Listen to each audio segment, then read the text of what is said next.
전 세계가 엔비디아를 수조 달러의 가치를 지닌 신으로 떠받들며 열광할 때 실리콘밸리 중심부에서는 아무도 모르게 은밀한 계약이 체결되었습니다. 이 비밀스러운 계약은 구글 제국 내에서 절대적인 권력을 휘두르던 엔비디아 GPU의 독점 시대가 저물고 있음을 알리는 강렬한 신호탄이 되었습니다. 여기서 우리는 엔비디아의 최대 고객사 중 하나인 구글이 왜 가장 화려한 전성기에 갑자기 등을 돌리게 되었는지 기이한 역설을 마주하게 됩니다. 구글은 왜 2023년 당시 HBM 시장 점유율이 16%에 불과해 패배자로 낙인 찍혔던 삼성전자에게 자신들의 모든 판돈을 걸었을까요? 혹시 우리는 그동안 엔비디아라는 거대한 후광에 눈이 멀어 반도체 시장의 판도가 근본적으로 뒤바뀌고 있는 진짜 본질을 놓치고 있었던 것은 아닐까요? 이 영상은 단순히 주가의 향방을 예측하는 차원을 넘어 빅테크 기업들이 엔비디아라는 거대한 굴레에서 벗어나기 위해 가동한 탈출 기제를 파헤칩니다. 우리는 삼성전자가 단순히 칩을 제조하여 판매하는 수준을 넘어 전 세계 인공지능 작동 방식의 판을 어떻게 다시 짜고 있는지 추적해 보겠습니다.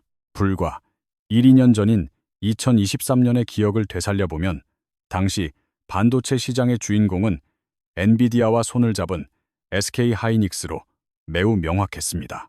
SK하이닉스는 엔비디아의 독점적인 공급망을 구축하며 HBM의 왕으로 군림했고 한국 반도체의 자존심인 삼성은 노쇠한 공룡처럼 취급받았습니다. 고대 역폭, 메모리 경쟁에서 한 발 늦어버린 탓에 삼성의 점유율은 곤두박질 쳤고 기술 격차에서 완전히 밀렸다는 조롱 섞인 평가가 업계의 지배적이었습니다. 업계 전문가들조차 삼성이 프리미엄 메모리 시장의 주도권을 다시 탈환하는 것은 사실상 불가능에 가깝다고 입을 모아 부정적인 전망을 내놓았습니다. 하지만 세상이 삼성의 몰락이라는 서사에만 집중하고 있을 때 삼성의 내부에서는 세상을 깜짝 놀라게 할 전혀 다른 움직임이 조용히 시작되었습니다. 겉으로는 우울한 성적표를 내놓으며 심각한 위기론에 휩싸여 있었지만 삼성은 보이지 않는 곳에서 가장 날카롭고 치명적인 칼을 갈고 있었던 것입니다. 모든 전문가가 삼성이 하이엔드 시장을 포기했다고 믿었던 그 암울한 시기에 삼성은 사내에서 핵심 인력 250명을 긴급히 차출했습니다. 이들은 일반적인 개발팀이 아니라 커스텀 HBM이라는 명칭을 부여받은 특수 태스크포스로 기존의 반도체 생산 문법을 완전히 뒤엎는 전략을 세웠습니다. 보통은 자신들이 만든 제품이 얼마나 우수한지 홍보하는 것이 일반적이지만 이 정예 부대는 기술 자랑 대신 구글과 메타를 직접 찾아갔습니다. 삼성의 특공대는 오만함을 완전히 버리고 가장 낮은 자세로 당신들이 설계하려는 인공지능 칩에 가장 최적화된 메모리가 무엇인지 묻기 시작했습니다. 우리는 당신들만을 위한 세상에 단 하나뿐인 맞춤형 심장을 만들어주겠다고 제안했으며 이는 단순한 영업 전략 이상의 거대한 체질 개선이었습니다. 표준화된 제품을 찍어내던 기성복 시장에서 특정 고객만을 위한 오트쿠티르 맞춤형 명품 시장으로 반도체의 패러다임을 완전히 전환하겠다고 선언한 것입니다. 삼성은 스스로를 단순한 부품 공급자가 아닌 빅테크 기업들의 전략적 설계 파트너로 재정의하며 엔비디아가 구축한 우주의 중심이라는 오만함에 도전했습니다. 결국 우리는 여기서 중요한 교훈을 마주하게 됩니다.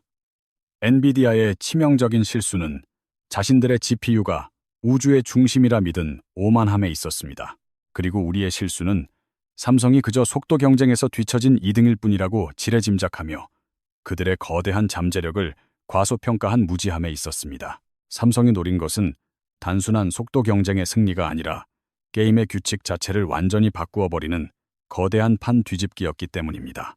지금 이 순간에도 전 세계 경제 뉴스의 헤드라인은 온통 엔비디아라는 단 하나의 이름으로 도배되며 시장을 장악하고 있습니다. 구글과 메타, 아마존 같은 빅테크 기업들이 차세대 칩인 B200을 하나라도 더 확보하기 위해 수조 원의 천문학적인 자금을 쏟아붓고 있습니다. 언론은 이를 현대판 골드러시라 부르며 AI 금광을 선점하기 위해 엔비디아의 칩을 사모으는 것이 생존의 유일한 정답인 양 보도합니다. 투자자들은 실적 발표 날만 기다리며 환호하고 시장은 이 열풍이 영원할 것처럼 장밋빛 전망만을 내놓으며 축제 분위기를 이어가고 있습니다. 하지만 이 화려한 축제의 현장에서 한 걸음만 뒤로 물러나 보면 무언가 앞뒤가 맞지 않는 대단히 기이한 현상이 목격되기 시작합니다. 만약 엔비디아의 GPU가 그토록 완벽하고 대체 불가능하다면 왜 구글은 막대한 자금을 쏟아부으며 자신들만의 독자적인 TPU 개발에 열을 올릴까요? 더욱 이해하기 힘든 점은 구글이 왜 이미 검증된 파트너들을 제쳐두고 시장에서 실패자 취급을 받던 삼성전자의 HBM에 사활을 걸었냐는 것입니다. 단순히 삼성이 가격을 조금 더 싸게 제시해서일까요? 냉정하게 생각해보면 시가총액 세계 최고 수준의 구글이 고작 몇 푼 아끼려 도박을 할 리 없습니다. 구글의 이런 행보는 겉으로는 엔비디아와 손을 잡고 웃고 있지만 속으로는 그들이 구축한 견고한 성벽에 균열을 내기 위한 치밀한 작전입니다. 그렇다면 구글이 엔비디아라는 안전한 길을 버리고 삼성이라는 불확실한 동맹군을 선택한 진짜 이유는 무엇이며 우리가 놓친 보이지 않는 손은 무엇일까요? 우리는 지금까지 빅테크 기업들이 엔비디아의 파트너라고 믿어왔지만 비즈니스의 세계를 들여다보면 엔비디아는 더 이상 파트너가 아닙니다. 그들은 이제 빅테크 기업들에게 거두어들이는 일종의 인공지능 통행세 혹은 몸값 비싼 세금과 같은 압도적인 갑의 존재가 되어버렸습니다. GPU 한 장에 수천만 원을 호가하는 상황에서 구글이 벌어들이는 수익의 상당 부분은 고스란히 엔비디아의 주머니로 들어가는 기형적 구조입니다. 이것은 빅테크 기업들에게는 생존을 위협하는 심각한 종속이며 언젠가는 반드시 탈출해야만 하는 무거운 족쇄와도 같은 것입니다. 여기서 우리는 가장 거대한 오해를 바로잡아야 합니다. 구글이 삼성을 선택한 것은 단순히 삼성이 메모리를 더 잘 만들기 때문이 아닙니다. 진실은 삼성전자가 전 세계에서 유일하게 엔비디아에 대한 치명적인 의존증을 완전히 치료해 줄 수 있는 특별한 몸을 가졌기 때문입니다. 구글의 궁극적인 목표는 엔비디아의 GPU를 자신들의 데이터 센터에서 몰아내고 직접 설계한 구글만의 칩으로 대체하는 혁명에 있습니다. 왜일까요? 다른 경쟁사들은 메모리만 잘 만들거나 위탁 생산만 잘하지만 삼성은 메모리 설계부터 파운드리까지 모든 과정을 한 지붕 아래에서 처리합니다. 구글과 삼성의 협력은 엔비디아라는 거대한 권력에 대항하기 위해 빅테크와 삼성이 치밀하게 모의한 일종의 조직적인 쿠데타와도 같습니다. 엔비디아는 현재 전 세계에서 가장 유명한 완성 요리 전문점의 셰프와 같아서 손님이 메뉴를 마음대로 고를 수 없는 독단적인 운영 방식을 고수합니다. 당신은 고기만 먹고 싶은데 엔비디아는 채소와 소스, 원하지 않는 사이드 메뉴까지 통째로 비싼 가격에 팔고 있는 것이 현재 빅테크의 피로감입니다. SK하이닉스는 최고급 고기를 생산하지만 이를 굽기 위한 불판이나 주방 설비를 갖추기 위해 대만의 TSMC라는 다른 주방을 빌려야 합니다. 반면 삼성은 고기를 키우는 농장부터 도축장, 그리고 예쁘게 포장하는 패키징 공장까지 모두 한 울타리 안에 갖춘 거대한 식품 재벌과 같습니다. 모든 공정이 한 팀에 의해 관리되니 효율성은 극대화되고 비밀 유지도 완벽하며 이것이 바로 삼성이 구글에게 제시한 거부할 수 없는 제안입니다. 지금까지 엔비디아의 방식은 우리가 만든 최고의 표준에 너희의 데이터를 맞추라는 식이었지만 빅테크들은 이제 기성복의 한계를 느꼈습니다. 구글과 삼성이 만드는 커스텀 HBM은 엔비디아의 표준을 비웃는 독자적인 세계관이며 삼성은 이 순간을 위해 20년간 스스로 함정을 파왔습니다.